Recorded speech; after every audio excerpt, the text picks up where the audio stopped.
I would like to just go over two items that I would like particularly new entrants to the stock market to ponder just a bit before they try and do 30 or 40 trades a day in order to profit from what looks like a very easy game. So I would like to go to slide L1. So put that up. And these, on March 31st, I ran off a list of the 20 largest companies in the world by stock market value. Those names, a good many of which you'll be familiar to, they were led by Apple. It sold over $2 trillion. And it went down to the number 20th was worth 330 odd billion. But those are the 20 largest companies in the world by market value on March 31st. Now, if I had I was hoping I could get a little quiz machine so I could have everybody weigh in on this answer and we could flash it up a little later, but proved technically impossible but what I would like you to do is look at that list. Starts off with Apple. Saudi Aramco is a kind of a specialized company. It's, I don't know whether it's 95% owned by the government or what, but it's essentially a country that's for sale there in terms of that business. But the top 6 companies, 5 of them are American. So when you hear people say that America it's not working very well or something of the sort, in the whole world, of the 6 top companies in value, 5 of them are in the United States. And if you think about it, we talked a little about this last year, but in 1790, we had 1/2% of the world's population. And a little less, we had 4 million people, 3.9 million people. 600,000 of them were slaves. Ireland had more people than the United States had. Russia had 5 times as many people as the U.S. did. Ukraine had twice as many people as the United States. So here we were, but what did we have? We had a map for the future, an aspirational map that somehow now only after the Constitution, 232 years later, leaves us with 5 of the top 6 companies in the world. It's not an accident. And it's not because we were way smarter, way stronger, anything of the sort. We had good soil, had decent climate. But so some of those other countries I named. And the system has worked unbelievably well. Just imagine thinking of 5 of the top 6 companies in the world ending up with a country that started with 0.5% of the population just a few hundred years ago. But what I would like you to do is look at that list for a minute or two, if you want to, and then make an estimate, make your own guess. How many of those companies are going to be on the list 30 years from now? Here they are, these powerhouses. And how many would you guess are going to be on the list? Well, it's not going to be all 20. It may not even be all 20 today or tomorrow. This was March 31st. What would you guess? And think about that yourself. Would you put on 5, 8? Well, whatever it would be, I would now invite you to look at slide 2, which goes back a little more than 30 years, and look at the top 20 from 1989. And if you look at the top 20 from 1989, there's 2 things that should grab your interest, at least 2. None of the 20 from 30 years ago are on the present list. None. 0. There were then 6 U.S. companies on the list, and their names are familiar to you. We have General Electric, we have Exxon, we have IBM Corp. They're still around. Merck is down there at number. None made it to the list 30 years later, 0. And I would guess that very few of you, when I asked you to play the quiz a few minutes ago, would have put down 0. And I don't think it will be 0.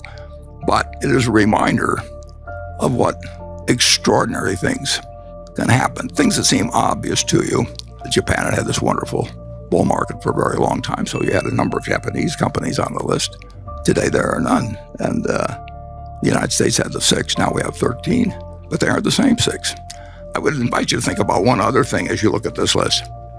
1989 was not the dark ages. We weren't just discovering capitalism or anything else. People thought they knew a lot about the stock market and the efficient market theory was in, and it was not a backward time. And if you look, the top company at that time had a market value of 100 billion, 104 billion. So the largest company in the world, title, in just a shade over 30 years, has gone from 100 billion to 2 trillion. At the bottom, the number 20 has gone from 34 billion to something a little over 10 times that. Well, that tells you something about what's happened with equality, which is a hot subject in this country. It tells you a little bit about inflation, but this was not a highly inflationary period as a whole. But it tells you that capitalism has worked incredibly well, especially for the capitalists. And it's a pretty astounding number. Do you think it could be repeated now, that 30 years from now, that you could take $2 trillion for Apple and multiply any company and come up with 30 times that for the leader? It seems impossible, and maybe it is impossible. But we were just as sure of ourselves as investors and Wall Street was in 1989 as we are today. But the world can change in very, very dramatic ways. And I'll just give you one other example you might ponder. This is when you start feeling too sure of yourself. One thing it shows, incidentally, is that it's a great argument for index funds, is that the main thing to do is to be aboard the ship, a ship. They were all going to a better promised land. You used to know which one was the one they'd necessarily get on, but you couldn't help but do well if you just had a diversified group of equities. U.S. equities would be my preference, but to hold over a 30-year period. But if you thought you knew a lot about which ones to pick, or the person that you had hiring, you were paying a lot of money to, had all these ideas, and they could tell you their best ideas in 1989 did not necessarily do that well, although overall equities were absolutely the place to be. Secondly, people get enormously attracted to various industries. I mean, I think if a company says it's in the XYZ industry and that's a popular one, you can sell IPOs, you can sell SPACs, people disregard sales numbers, earnings numbers. It's just, it's the place to be. So Berkshire Hathaway, where was the place to be in 1903 when my dad was born in 1903, but that wasn't really that big of news. But it wasn't big news that actually Henry Ford was starting the Ford Motor Company. It failed a couple of times before, but he was about to change the world. I mean, the auto, when you think about everything, we've got a great auto insurance company. If there weren't any autos, we wouldn't have Geico. But it transformed the country. And Henry Ford brought in the $5 daily wage, and that was a huge thing. Assembly lines, everything, autos came along. So let's just assume that you had seen a quick glance back in 1903 of all the interstate highways, 290 million vehicles on the road in the United States, everything about it, and said, well, this is pretty easy. It's going to be cars. It's going to be autos. Well, we own a company called Marmon. We bought it from the Pritzker family some years ago. Pritzkers had built this business from many, many, many companies that they'd acquired. And the name of their company was Marmon. And I don't know exactly why Jay and Bob decided to name it Marmon, but they did own a company called Marmon. And the Marmon, which in 1911 had been the company whose car won the first Indianapolis 500. Maybe that's why they called it Marmon. They were proud of the fact that the company in 1911 won the first Indianapolis 500. It also was the company that invented the rearview mirror. I'm not sure whether that was a big contribution to society, and certainly around your household. Rearview mirror, you don't want to emphasize too much. But the car that was entered in the Indianapolis 500, the guy who normally sat next to the driver and looked backwards to tell what the competitors were doing, he was sick, so they invented the rearview mirror. So let's just assume that you decided that autos were this incredible thing, and someday there'd be an Indianapolis 500, and someday they'd have rearview mirrors on cars, and someday 290 million cars would be buzzing around the United States, or autos, or family trucks there. And so I decided to look at the history, and I thought I'd put up a list of auto companies from over the years. And I was originally going to put up just the ones that were the M's so I could get them on one slide. But when I went to the M's, it went on and on and on. So I just decided to put up the ones that started with MA. And as you can see, there were almost 40 companies that went into the auto business, just starting with MA, including our Marmon there in the middle column, and which lasted for quite a while. It was selling cars in the 1930s were really quite special. But in any event, there were at least 2,000 companies that entered the auto business because it clearly had this incredible future. And of course, you remember that in 2009, there were 3 left, 2 of which went bankrupt. So there is a lot more to picking stocks than figuring out what's going to be a wonderful industry in the future. The Maytag company put out a car. Allstate put out a car. DuPont put out a car. I mean, there was a Nebraska Motor Company. Everybody started car companies, just like everybody's starting something now that can be where you can get money from people.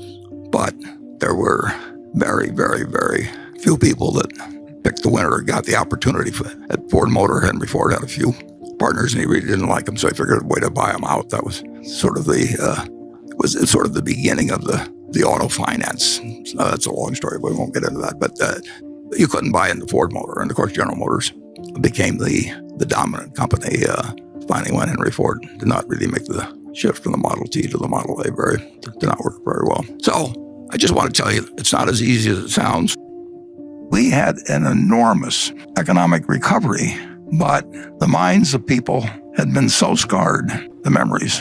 Parents told their children, 1929 became a symbol in people's minds. I mean, if you said 1929, it was like saying 1776 or 1492. I mean, everybody knew exactly what you were talking about. In 1929, my dad, who was 26 years of age then, was employed as a securities salesman by a local small bank.